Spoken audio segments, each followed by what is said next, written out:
WhatsApp my dear friends, बात कर रहे हैं हम लोग जीएसटी एमसीक्यूज की, जहां पे हम लोग आज टारगेट कर रहे हैं the chapter time of supply. बहुत ही इजी चैप्टर है ये, पर पता नहीं फॉर सम रीजन बच्चों को ये काफी कंफ्यूजिंग लगता है। तो ध्यान से इसके एमसीक्यूज को आज पढ़ना और ध्यान से ओके इसमें एक एक जो बारीकियां है उसको समझना दोस्तों। अगर आपको ये सॉफ्ट कॉपी चाहिए एमसीक्यू की तो प्लीज़ मेरा टेलीग्राम ग्रुप ज्वाइन कर लेना, और अगर आपको ये कंटेंट अच्छा लगता है तो प्लीज़ सब्सक्राइब कर लेना और कमेंट करना इस बार टैक्स में 60 पार। ओके दोस्तों, सबसे पहले आपको पता ही है टाइम ऑफ सप्लाई में एक है सेक्शन 12, एक है section 13। 12 is time of supply of goods, 13 is time of supply of service, right. तो दोस्तों सबसे पहला अगर सेक्शन में सबसे पहला अगर एमसीक्यू करूं तो that is with respect to section 12, date on which the supplier receives the payment is what? Okay, so as per section 12, what is the date on which supplier receives the payment? Date entered in the books of accounts, date of credit in the bank account, या फिर date entered in the books of accounts or date of credit in the bank account whichever is earlier, या फिर date on which receipt voucher is issued by the supplier। दोस्तों simple सी बात है, it is clearly see कि जिस दिन मैंने मेरे बैंक अकाउंट में क्रेडिट मिला या फिर जिस दिन मैंने बुक्स ऑफ अकाउंट्स में उसे रिकॉर्ड किया है। रिकॉर्ड कैसे करूंगा मैं? Very simple my dear friends, cash bank to debtors. Okay, cash bank to debtors record करता हूं, विच एवर इज अर्लियर होगा वही होगा क्या my dear friends, the date of payment, right. Frankly speaking section 12 हो या सेक्शन 13 हो, doesn't matter my dear friends. Okay, एक ही चीज बोला जाएगा उसे, माने वो डेफिनेशन चेंज नहीं होगा, फिर वो गुड्स के लिए हो या सर्विस के लिए हो, डेट ऑफ पेमेंट यही होगा विच एवर इज अर्लियर। ठीक है, next my dear friends is what is the time of supply of goods under RCA. तो दोस्तों इसका बहुत अच्छा तरीका मैंने बताया बच्चों को कि आज आरसीए में तो उसमें टैक्स कौन पे करता है? रिसीपेंट। तो आप रिसीपेंट के नज़रिए से देखो माय डियर फ्रेंड्स, राइट। तो रिसीपेंट वो गुड्स ओके वो दे रहा है कि उसको मिल रहा है? उसको मिल रहा है, राइट। तो date of receipt of goods. दूसरा पेमेंट, एक बार गुड्स रिसीव हो गया फिर क्या करोगे आप? पेमेंट। तो दूसरा आ जाएगा डेट ऑफ पेमेंट। और तीसरा क्या होगा माय डियर फ्रेंड्स? ओके, जो गवर्नमेंट ने अपने एंड से इनकलकेट किया, that is 31st day from the date of issue of invoice whichever is earlier. तो दोस्तों बस वही है, and that's it. Okay, earlier of A B C, that's it, done. Next is what is the time of supply of vouchers when the supply with respect to the voucher is identifiable। तो यहाँ पे दोस्तों मैं सिर्फ इतना ही बोलना चाहूँगा, समझिए इस बात को क्लियरली कि वाउचर की बात है तो वाउचर में एक चीज़ हमेशा याद रखिएगा, ओके, कि आज अगर वाउचर इज आइडेंटिफाइबल, यानी आप जब ओके वो वाउचर बेच रहे हो किसी को तो वाउचर इज आइडेंटिफाइबल, यानी पता है कि कल उठ के क्या बिकने वाला है। पता है कि ये माइक का वाउचर है तो माइक ही बिकेगा, शर्ट का वाउचर है तो शर्ट ही बिकेगा मेरे भाई। तो फिर सिंपल सी बात है, उसमें नेकी और पूछ पूछ, मुझे पता है क्या बिकने वाला है, मुझे उसका रेट पता है आज की तारीख में क्या है। तो भैया सिंपल सी बात है, मैं ज़रा भी लेट नहीं करूँगा, date of issue of voucher को ही टाइम ऑफ सप्लाई गिन लूँगा, right. But what is the time of supply when the voucher is not identifiable? Simple सी बात है, यहाँ पे मुझे नहीं पता, मुझे वो डिस्कवर करना पड़ेगा, और वो डिस्कवर कब होगा? जब एक्चुअली ये वाउचर रिडीम होगा। और इसीलिए माय डियर फ्रेंड सिंपल सी बात है, date of redemption of voucher आ जाएगा यहाँ पे as the time of supply. Next fifth वाला क्या है? Mister A purchase is redeemable voucher worth 8,000 on 1st of January, very fine. The vouchers are redeemable against purchase of any goods। okay, the vouchers are valid till 30th June। what will be the time of supply? तो दोस्तों यहाँ पे अगर आप focus करेंगे ना तो word क्या लिखा है?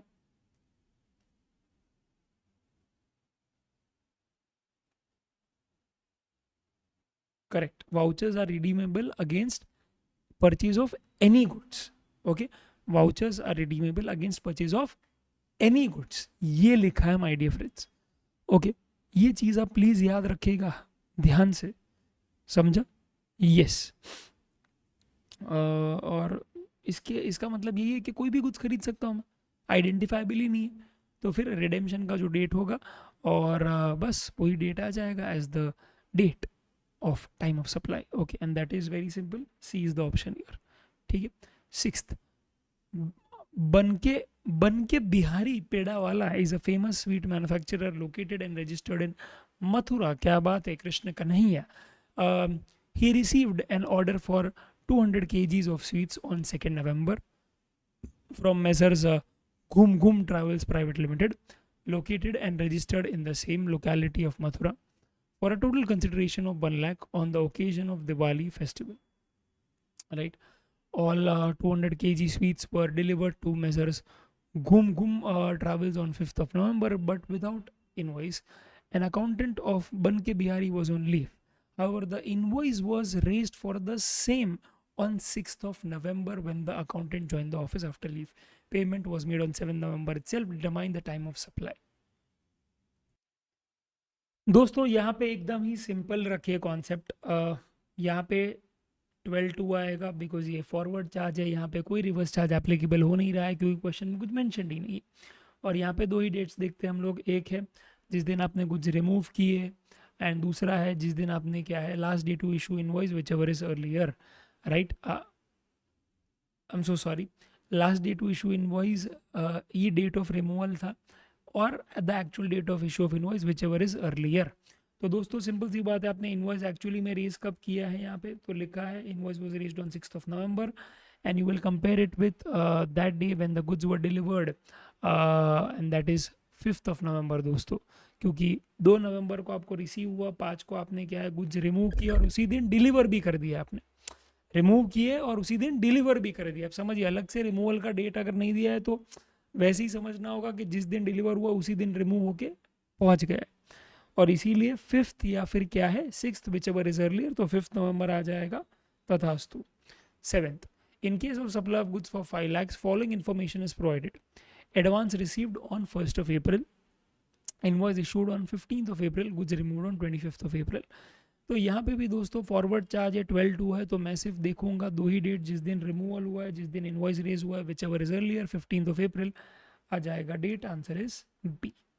Next, time of supply of services. What is the time of supply of service if the invoice is issued within 30 days from the date of provision of service? दोस्तों आपको पता ही है कि आज time of supply with respect to supply of service में 3 dates आते हैं. एक है date of provision of service, एक है डेट ऑफ इनवॉइस और एक है डेट ऑफ पेमेंट. राइट, तो आपने अगर इनवॉइस सही टाइम पे रेज किया है, सही टाइम क्या होता है कंप्लीशन या प्रोविजन के with in 30 days.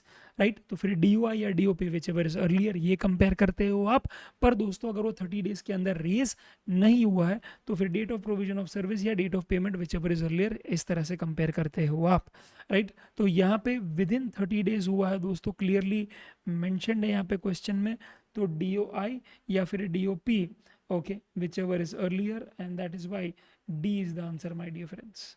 Next, what is the time of supply if the invoice is not issued within 30 days? तो date of provision of service और date of payment whichever is earlier, तो यहाँ पे B and C whichever is earlier आ जाएगा as the time of supply. अच्छा, next is reverse charge mechanism में time of supply क्या होगा दोस्तों, तो याद रखिए.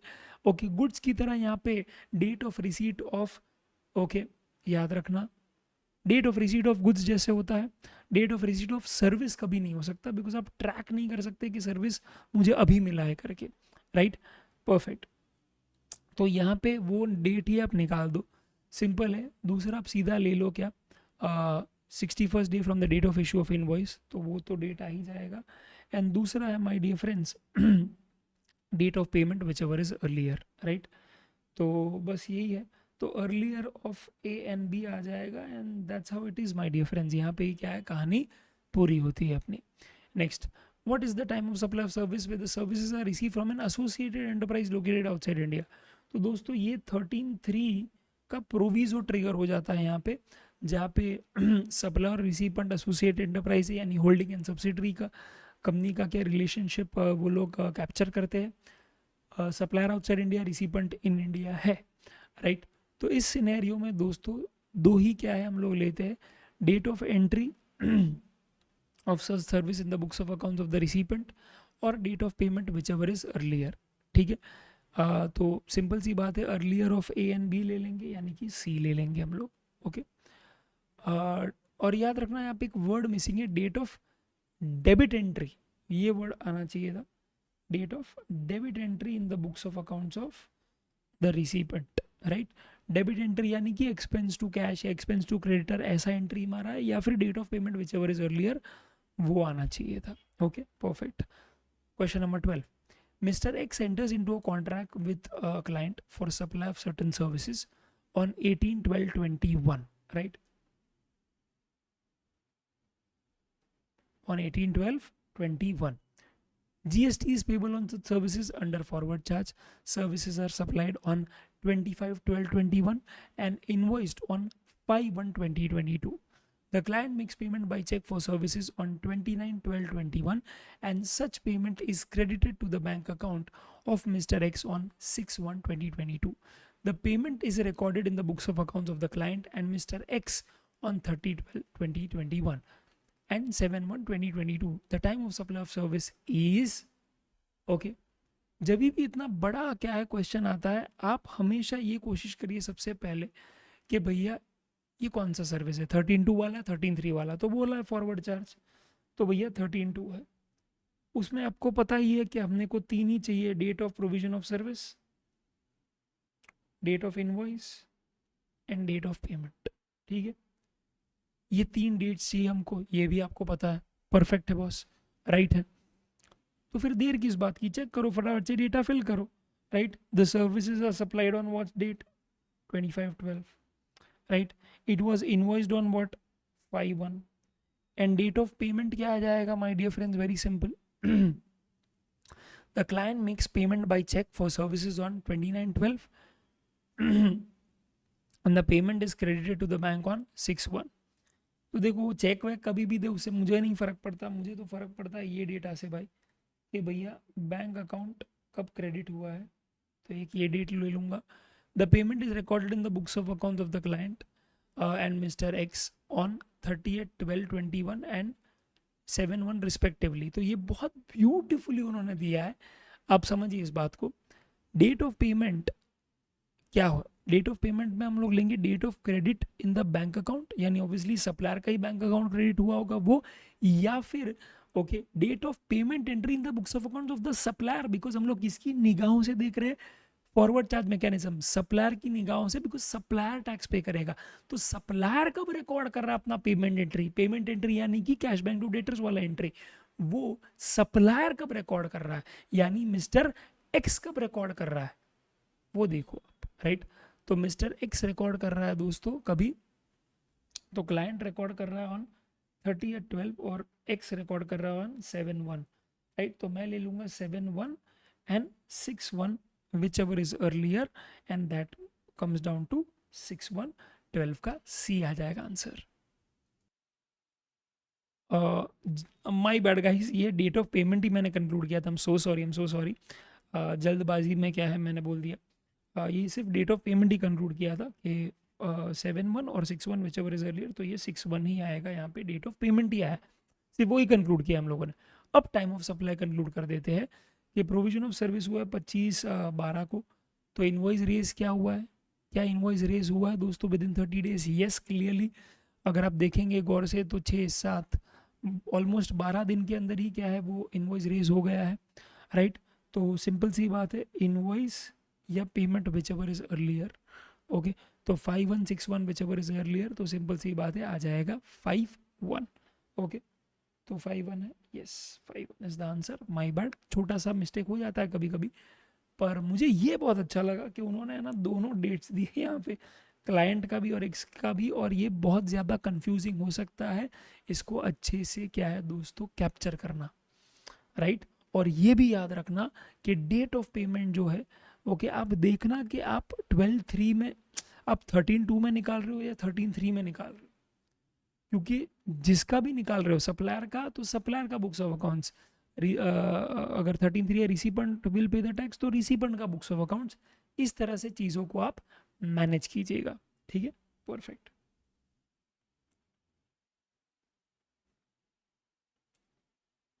Sorry, okay done. Measures Tanaton received testing services from Aquarian Solutions Private Limited on 10th May. The payment was entered in the books of accounts of Aquarian Private Limited on 16th May and was credited in the bank account on 19th May. In the meantime, the supplier issued an invoice on 18th of May. What will be the time of supply? तो दोस्तों यहाँ पे भी अगर आप देखेंगे तो simple सी बात है, अनलेस रिवर्स चार्ज का कोई सर्विस मेंशन्ड हो, राइट, वो रिवर्स चार्ज नहीं है, वो फॉरवर्ड चार्ज ही है। तो सिंपल सी बात है, मैं तो यही देखूंगा कि भैया टनाटन यहाँ पे रिसिपेंट है और एक्वेरियन सप्लायर है, ठीक है, और उसने रिसीव किया है कभी 10th मई को, तो आज सर्विस का जो date of provision of service है वो कभी हुआ है 10th मई को, right. Next, the payment was entered in the books of accounts of Aquarian, right, यानी कि सप्लायर ऑन 16th में, ठीक है, and credit in the account on 19th में। तो भैया 16th में 19th में विच एवर इज अर्लियर, मैं ले लूँगा 16th में, okay. And in the mean time the supplier issued N invoice on 18th में, ठीक है, तो ये डी ओ आई, ये हो जाएगा डी ओ पी और ये हो जाएगा डी ओ आई। डी ओ आई है 18th में, ठीक है, परफेक्ट। तो date of provision of service is 10/5, invoice issue हुआ है 18/5, ओके। तो इनवॉइस ऑब्वियसली इशू हुआ है दोस्तों विद इन 30 डेज, राइट। तो यहाँ पे तो 8 दिन में ही हो गया था, तो इनवॉइस सही टाइम पे इशू हुआ है, तो 18/5, 16/5, which ever is earlier, 16/5 will be the answer. And the last MCQ, my dear friends, here is Mrs. Pearl is a classical singer. She wants to organize a classical singing function. So she booked an auditorium on 10th of August for a total amount of 20,000. She paid 5,000 on advance. The function was organized on 10th of October. The auditorium owner issued the invoice on 25th November amounting to 20,000 and Pearl made balance payment on 30th November, right?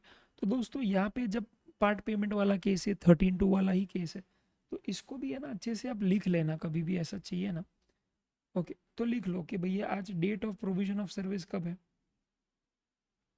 तो भैया simple सी बात है कि function was organised on 10th of October, ठीक है। Next my dear friends क्या हो सकता है, इनवॉइस इशू हुआ है कभी 25th नवंबर, ठीक है, और डेट ऑफ पेमेंट क्या है, डेट ऑफ पेमेंट क्या है, देखो पेमेंट उसको 2 बार मिला है, एक she paid 5,000 as an advance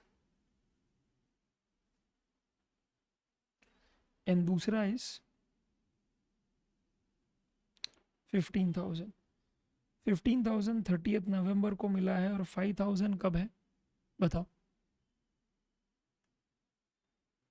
on that day, on which day, on the day she booked the auditorium, that is 10th of August, ठीक है। तो अब सिंपल सी बात है, पहले ये देख लो कि यार invoice within 30 days raise हुआ है कि नहीं। तो क्लियरली दोस्तों इनवॉइस 30 डेज के अंदर रेज नहीं हुआ है, राइट, नहीं हुआ है रेज, ओके। तो date of provision of service ले लेंगे और डेट ऑफ पेमेंट, तो यहाँ पे डेट ऑफ पेमेंट जीत जाएगा, और अगेन वही क्या है, कंपेयर करेंगे अपन date of provision of service को दूसरे पेमेंट डेट के साथ, बिकॉज 2 बार पेमेंट के डेट्स आए 30th 11, तो फिर यहाँ पे date of provision of service जीत जाएगा, ठीक है। तो 5,000 के लिए टाइम ऑफ सप्लाई होगा 10/8 और जो 15,000 है उसके लिए टाइम ऑफ सप्लाई हो जाएगा 10/10, ओके। ये है 15,000 और ये है 5,000, ठीक है। That's it my dear friends, मैं सिर्फ इतना ही बात बोलना चाहूँगा और वहीं पे हम लोग कंक्लूड करेंगे, राइट। ऑप्शन क्या है यहाँ पे बता दीजिए ज़रा फटाफट से, 15,000 10/10 एंड 5,000 30th 11,